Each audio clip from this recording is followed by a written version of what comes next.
সামনে আগামী দিনকে এই ওয়াকফের বিরুদ্ধে হয়তো ভাইজান কলকাতা ব্রিকেট করবে। কথা ঠিক বললাম না? বলবো, দেখবেন হয়তো। আর আমার বিশ্বাস আছে ওই মানুষটার দরকার আছে, আমার বিশ্বাস আছে ওই মানুষটি যখন দাঁড়াবেন অন্তত আমাদের ইমানি জায়গাটা, ইসলামের জায়গাটা, ওয়াকফের জায়গাটা রুখে দেবে। বলুন ইনশাআল্লাহ। যে যে পার্টি করেন ভাই, পার্টি করেন, আমার কোনো অসুবিধা নেই। টিএমসি করেন, আইএসএফ করেন, সিপিএম করেন, কোনো অসুবিধা নেই। কিন্তু আমাদের ওয়াকফের উপরে যখনই হাত দিয়েছে টিএমসি, আইএসএফ, সিপিএম, কংগ্রেস, কিছু দেখার দরকার নেই। মুমিন হিসাবে মুমিনের পাশে দাঁড়ানোর দরকার আছে না নাই? কয়ে বল, জোরে বলে। এই ক্ষেত্রে ভাইজানের পাশে আমাদের দাঁড়ানোর দরকার আছে না নাই? এই ক্ষেত্রে ভাইজানের পাশে দাঁড়িয়ে আমাদের এই ওয়াকফ, এই কালা কানুনকে প্রত্যাহারের দাবিতে যদি ভাইজান ব্রিকেটে ডাকে আমাদের যাওয়ার দরকার আছে না নেই? বাপ, কোরআনের জন্য, ইসলামের জন্য, শরিয়াতের জন্য আমাদের এক ছাতার তলায় এসে আমাদের দাবিটাকে পূরণ করতে হবে। কথা ঠিক বললাম না ভুল বললাম? আছে। সেই জন্য ভাইজান সবসময় বলে না, চারটে পায়ার একটা পায়া আমাদের দরকার আছে না? একটা দরকার আছে না? হ্যাঁ, রাজনীতির জায়গায় যাবেন না, রাজনীতির জায়গায় আমাদের মুসলিম হিসাবে আমাদের একটা পায়া দরকার আছে না? যদি একটা পায়া আমাদের থাকতো আজকের এই ওয়াকফ আইন পাশ করতে পারতো? ও পাশ করলো ঠ্যাং ধরে ছুড়িয়ে ফেলে দেওয়া যেত। কথা ঠিক বললাম না ভুল বললাম? ওর কি রাখা যেত? রাখা যেত? আমার কথা কি রাগ করছে না? এই আমি কিন্তু টিএমসির খুব গোড়ার লোক, খুব গোড়ার লোক, হ্যাঁ খুব গোড়ার লোক। কিন্তু আমি এই জায়গার ভাবনা চিন্তা করেছি, মাথায় ভেবেছি ইসলামের জন্য ভাইজানের দরকার আছে না না? ইসলামের জন্য ভাইজানের দরকার আছে। কারণ অন্য কেউ প্রতিবাদের জন্য এত সাহসী, এত কিছু আমি দেখছি না। আর যেখানে ভাইজান যাচ্ছে লক্ষ লক্ষ হাজার হাজার মানুষের ভিড় হচ্ছে, ঠিক না বউ? আপনারা দেখেন না? দেখেন না? আমার বাপ দাদু, আত্মীয় স্বজন সব, আমার সব এলাকায় পুরো একদম টিএমসির গড়ে, না তো খবর খারাপ হবে। কথা বুঝলেন না? কিন্তু টিএমসি, সিপিএম, আইএসএফ দেখলে হবে না। কিন্তু আমার বুথে আবার নওশাদ ভাই জিতে আছে। কথা বলে না? আমার বুথে নওশাদ ভাই জিতে আছে, মানে আমি কম খিলাড়ি না। কথা বলে না? আমার বুথে নওশাদ ভাই জিতে আছে। কিছু বুঝলেন না? বুঝলেন? ডাল মে কুছ কালা হ্যায় না? আমার বুথে নওশাদ ভাই জিত আছে। কিন্তু বাপ, আমরা যদি ভাঙড় থেকে প্রচুর সাপোর্ট করেছি, দরকার আছে না নাই? কিন্তু তারপরে ভেবেচিন্তে দেখলাম বাবা যেভাবে যাই করে এই ভাইজানের সঙ্গেও দেখা হলো, নওশাদ ভাইয়ের সঙ্গেও দেখা হলো, আমার সঙ্গে সবার হয়, সবার। আলু বোঝেন? আলু আমার সব তরকারি দিয়ে থাকতে হবে, বাপ কিছু করার নেই। সব তরকারি দিকে হাজির হতে হয়। এদিকে গেলে ও রাগ করবে, ওদিকে গেলে ও রাগ করবে। এই আপনারা কি কষ্ট পাচ্ছেন নাকি? রাগ করছেন নাকি? হ্যাঁ, কিন্তু আমি রাজনীতি করি না, আগে বলছি। হ্যাঁ, আমি হকের কথাটা তুলে ধরি, অন্যায়টাকে অন্যায় বলি, ন্যায়টাকে ন্যায় বলি। কেননা বর্তমান যে পরিস্থিতি, আমাদের এক হয়ে ভাইজানের পাশে দাঁড়িয়ে ব্রিকেটের মতো সমাবেশ, যেমন ভাইজান একটা ব্রিকেট করেছিল না? এই করেছিলেন কত সালে? কত সালে? সেই রকম ফের একটা ব্রিকেট হওয়ার দরকার আছে না নাই? আছে না? আব্বা, আমি জানি আপনারা এলাকার মানুষ, শান্তিপূর্ণভাবে থাকবেন।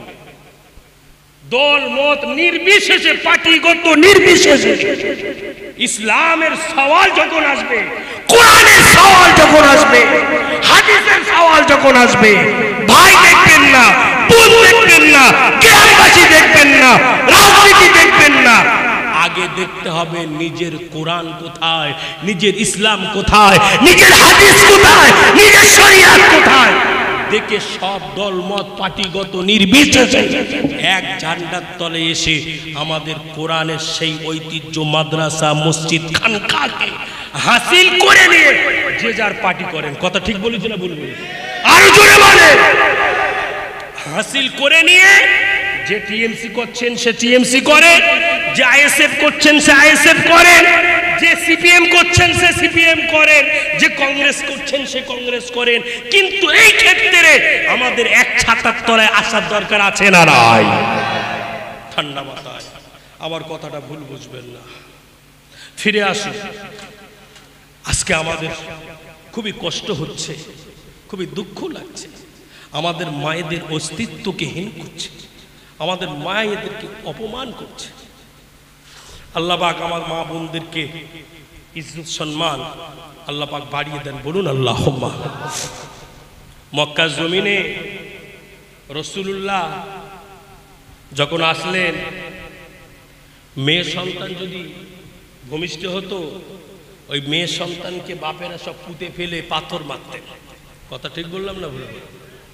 আল্লাহ রসুল এসে ওটাকে নিষিদ্ধ করলেন। মা বোনেদের ইজ্জতটাকে, বাচ্চাদের ইজ্জতটাকে আল্লাহ হাবিব বাড়িয়ে দিলেন। জোরে বলেন। দয়ার নবী বাড়িয়ে দিলেন। আল্লাহর হাবিব মহিলাদের ইজ্জতকে আল্লাহ বাড়িয়ে দিলেন। মা, তুমি ফাতেমা খাদিজার মতো হয়ে বাজার করো, ব্যবসায় যাও, বাণিজ্যে যাও। মায়েরা ব্যবসা বাণিজ্য করতে পারে আদবের সঙ্গে, আদবের সঙ্গে বাজারে যেতে পারে আদবের সঙ্গে। বাবা, কত হাই এডুকেটেড জায়গা আছে, মহিলারা ব্যবসা করে আদবের সঙ্গে। সৌদি আরবে ব্যবসা করছে আদবের সঙ্গে, বোরখা পরিহিত, হাতে বোরখা, হাতে মোজা, পায়ে মোজা, মুখ ঢাকা। আর আমাদের মা বোনদের যদি ব্যবসায় পাঠানো হয় কি অবস্থা হবে? হবে না? মা, তুমি বাজারে যাবে ফাতেমা সেজে, হালিমা সেজে আদবের সঙ্গে বাজারে যেতে পারো মা। তবে তোমার স্বামী যদি হুকুম দেয় তারপরে। আল্লাহ পাক কোরআন শরীফে জানিয়েছেন, হুন্না লিবাসুল লাকুম ওয়া আনতুম লিবাসুল লাহুন্না। স্বামী হলো স্ত্রীর পোশাক আর স্ত্রী হলো স্বামীর পোশাক। স্বামী আর স্ত্রী যে ঘরে মিল মোহাব্বতে থাকে ওই ঘরে আল্লাহর রহমত বর্ষণ হয়। জোরে বল। ওই ঘরে আল্লাহর রহমত বর্ষণ হয়, স্বামী আর স্ত্রী মিল মোহাব্বত। এখন অনেক ঘর আছে, অনেক বাড়ি আছে, আপনাদের এখানে নেই, স্বামী আর স্ত্রী কথাবার্তা হয় না 2 মাস 4 মাস 1 বছর 2 বছর, কিন্তু সংসার চলছে, আছে নাকি? বা সকালে স্বামী উঠে বাজারে যাবে, এদিকে প্যাকেট নিয়ে বিবি প্যাকেট নিয়ে ঘরের বারান্দা রেখে বলছে, তেলের বোতল থাকলো বারান্দায়, তেলের বোতল যেন হাটে যায়। কথা হয় না তো? কথা হচ্ছে? কথা হচ্ছে? স্বামী ওই দিক থেকে বাজার করে এনে কমপ্লিট করে এনে, স্বামীও কথা বলে না, বলে আমারও যে দইরা দেখা যায়। স্বামী বাজার করে, এখানে একটাও নেই, কিন্তু যা আছে সব ওই অন্যদিকে, বুঝলে? স্বামী বাজারটা তার কায়দা করে এনে দোস্ত বলছে, তেলের বোতল থাকলো বারান্দায়, তেলের বোতল যেন ঘরে যায়। আমি মনে মনে ভাবছি, আল্লাহ কোন জায়গায় মানুষ রয়েছে রে বাপ। স্বামী আর স্ত্রী যদি কথা না হয়, মনে হয় কিয়ামত শুরু হয়ে গেছে। হ্যাঁ, কথা বলে না, কিয়ামত শুরু হয়ে গেছে। স্বামী আর স্ত্রীর ভিতরে আল্লাহ পাক বড় নিয়ামত দিয়েছে। টাকার দরকার নেই, আপনার টাকা কম থাকলেও স্বামী যদি আল্লাহওয়ালা হয়, স্ত্রী যদি আল্লাহওয়ালি হয়, নামাজি হয়, কোরআন পড়নেওয়ালা হয়, ওই অল্প টাকাতে আল্লাহ পাক ওই ঘরে বরকত দিয়ে শান্তি ফিরিয়ে দেয়। জোরে বলেন। আমাদের খাদিজার ঘরে টাকা ছিল না, অর্থ ছিল না, ফাতেমার ঘরে ছিল না, হালিমার ঘরে ছিল না, আল্লাহ পাক রহমত আর বরকত দিয়ে ভরে দিয়েছিলেন। জোরে বলেন। বাপ, আপনাদের কাছে অনুরোধ করব, মা বোনকে ভালোবাসবেন, পিতা মাতাকে শ্রদ্ধা করবেন, বাপ মায়েকে বাজার থেকে কিছু কিনে এনে আগে মা বাপের হাতে দেবেন, বিবির হাতে দেবেন, মা বাপের হাতে দেবেন। এখন তো আলাদা আলাদা সংসার, গন্ডগোল হয়, শাশুড়ি বউ হয় না, হয় না, গন্ডগোল হয়। কিন্তু এই গন্ডগোল যেন না হয়, বিবির জন্যও 4 পিস নেবেন, মায়ের জন্যও 4 পিস নেবেন, বিবিকেও দেবেন, মাকেও দেবেন। সমস্যা থাকবে বাপ? আল্লাহ মা বিবি সংসারে খরচ করলে আল্লাহ ওটাকে এত বরকত দেয়, আপনি খরচ করে দেখুন, আল্লাহ বরকত দেয়। জোরে বলেন। আর যত কৃপণতা করবেন, পকেট অটোমেটিক। কোনোদিন ভেলোরে গিয়ে 2 লাখ টাকা খরচ করে আসতে হবে, কোনোদিন অন্য অন্য জায়গায় গিয়ে 1 লাখ টাকা খরচ করতে হবে, কোনোদিন কলকাতা বড় বড় আমাদের নিউ টাউনে বড় বড় ক্যান্সার হসপিটাল সব আছে, মানুষ হাওয়া করে কাঁদছে কাঁদছে, চোখের সামনে দেখছি। নিউ টাউনে আমার অফিস আছে, তো আমি দেখছি। বাপ, 2 লাখ 3 লাখ 5 লাখ 10 লাখ মিনিটের ভিতরে খরচ। জমি বিক্রি করে ট্রিটমেন্ট করছে, জমি জায়গা বিক্রি করে এনে ক্যান্সারের ট্রিটমেন্ট করছে, সুস্থ হয় না। মা মারা গেল, বাপ মারা গেল, হাও হাও করে কাঁদছে। বাপ, দাঁত থাকতে দাঁতের মর্যাদা দাও, বাপ মাকে ভালোবাসো, বাপ বাপ মাকে মোহাব্বত করো। বাপ মা যেদিন চলে যাবে, তুমি জানবে তোমার মাথার একটা ছাতা চলে গেল, তোমার পাশের একটা বড় খুঁটি চলে গেল, তুমি আর কার পাশে দাঁড়াবে? বাপ, মা বাপ বুড়ো হলেও, ন্যাংরা হলেও, হাঁটতে না পারলেও মা বাপ, মা বাপ, মা বাপকে ধরো বাপ। আর যাদের মা বাপ চলে গিয়েছে বাপ, আপনারা সপ্তাহে একটা দিন, জুম্মার দিনকে মা বাপের কবরস্থানের ধারে গিয়ে ইমাম সাহেবকে নিয়ে একটু মা বাপের জন্য দোয়া করো। ইমাম সাহেবকে যদি না পান, নিজে গিয়ে সূরা ফাতিহা শরীফ, ইখলাস শরীফ, দরুদ শরীফ তিলাওয়াত করে মা বাপের কবরের ধারে গিয়ে একটু দোয়া করো। ওই দোয়াটাকে আমার আল্লাহ কবুল করে নেবেন। জোরে বলেন। সপ্তাহে একটা দিন, জুম্মার দিন একটু আগে আগে মসজিদে যাবেন। এখন দেখেন না, জুম্মার দিন কি ডিজিটাল, 2 রাকাত পড়ে আর পাঠায়। কথা ঠিক বলেছি না?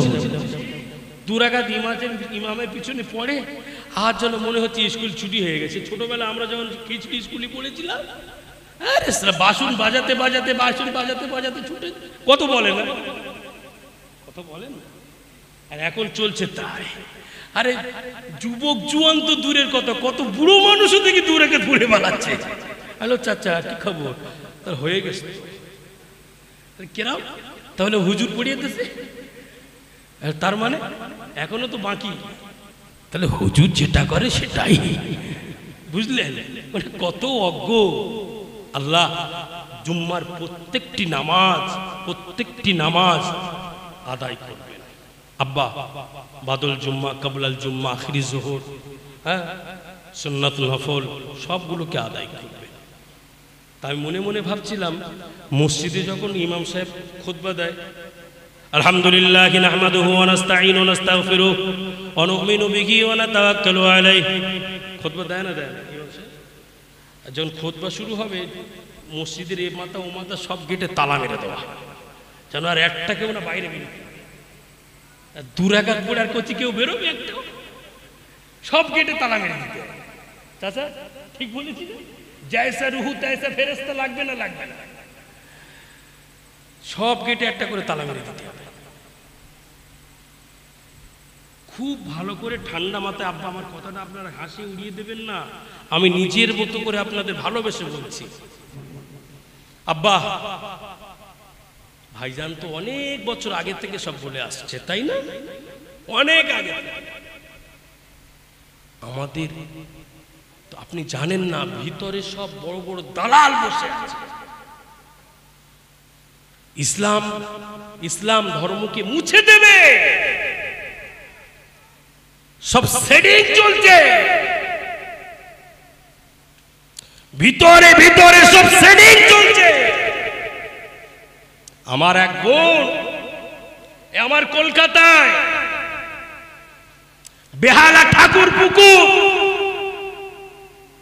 আমাদের হজ কাফেলায় তানার পরিবার থেকে উমরায় গিয়েছিলেন, ওই বোন উমরায় গিয়েছিলেন, তানার আত্মীয়রাও গিয়েছিলেন।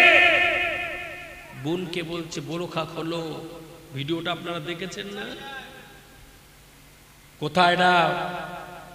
পশ্চিমবাংলা ভারত, পশ্চিমবাংলা নিউ টাউন, পশ্চিমবাংলা কলকাতা, বেহালা ঠাকুর পুকুর গেলাম, এলাকার নাম বলছি। এখানে যদি এই ঘটনা ঘটে, এটা কি এই এলাকার ঘটনা না যোগীর দেশের ঘটনা, যোগীর রাজ্যের ঘটনা হওয়া দরকার ছিল? কথা ঠিক বললাম না ভুল বললাম? এটা তো যোগীর রাজ্য হওয়ার দরকার ছিল, হচ্ছে কোথায়? কথা ঠিক বললাম না ভুল? হুজুরে মারামারিতেও ফাঁস। দেখি নিচে থেকে একটা শ্রোতা হুজুর ওয়াজ করছে, ওখান থেকে উঠে এসে জড়িয়ে ধরে পড়েছে। দেখেছেন আপনারা? দেখেছে? আমি রে বাবা কি জেকের হচ্ছে রে ভাই, ওখান থেকে ডিগবাজি খেয়ে, আর এক চাচার দেখি ডিগবাজি খেয়ে লুঙ্গি কোথায় গেছে ঠিক নেই। দেখেছেন না? দেখে আর এক চাচাজি দেখি উঠে বাঁশের মাথায় ঠেলে উঠেছে। কথা ঠিক বললাম না বলবো? এই মোবাইল টোবাইল আপনারা দেখেন না?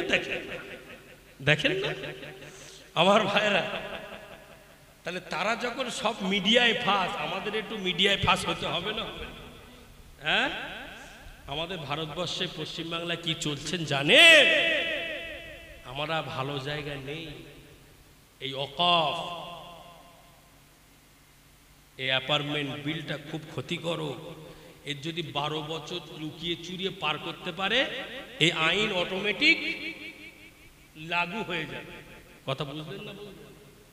কম করে ক বছর? কথা বলেন না? 12 বছর এই আইন অটোমেটিক লাগু হয়ে যাবে। আর কারোর বাপের ক্ষমতা নেই এটাকে মোছার। সময় আছে এখন।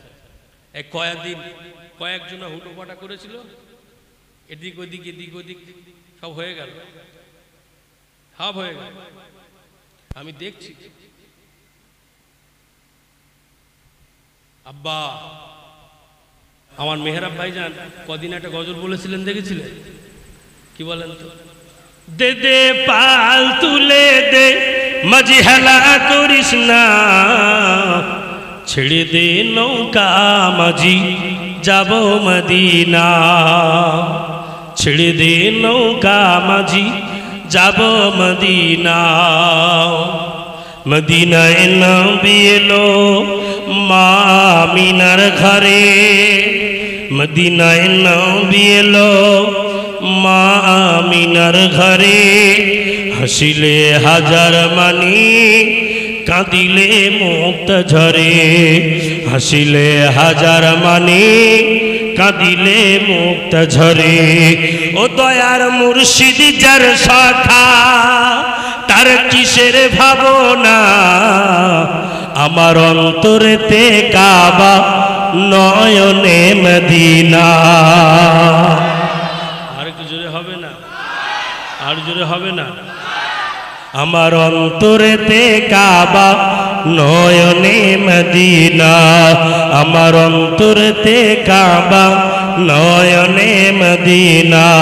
দে দে পাল তুলে দে মজহেলা করিস না, ছেড়ে